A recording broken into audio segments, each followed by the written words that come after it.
യൂട്യൂബോ ഒന്നും ഓപ്പൺ ആക്കാൻ പറ്റുന്നില്ല. എവിടെ നോക്കിയാലും ഒളിച്ചോട്ടത്തിൻ്റെ ന്യൂസ് മാത്രമേ ഉള്ളൂ.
ഒരുപാട് നാൾ സ്നേഹിച്ച് പിന്നെ കല്യാണം കഴിച്ച് ഇങ്ങനെയൊക്കെ നടന്നത് കഷ്ടമായിപ്പോയി.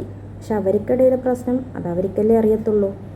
ഇതിപ്പോൾ ഇങ്ങനെ നാലാൾ സോഷ്യൽ മീഡിയ മുഴുവൻ ഇതിനെ ചർച്ച ചെയ്ത് അറിയപ്പെടുന്ന ഒരു ഏട്ടനായതുകൊണ്ട് മാത്രമല്ല ഇതിങ്ങനെ ചർച്ച ചെയ്യുന്നത്. നാട്ടിൽ എന്തോരം പ്രശ്നങ്ങളുണ്ട്, എന്തോരം ഒളിച്ചോട്ടം നടക്കുന്നുണ്ട്. അതാരും ഇങ്ങനെ സോഷ്യൽ മീഡിയ വഴി ഇതാക്കുന്നില്ലല്ലോ.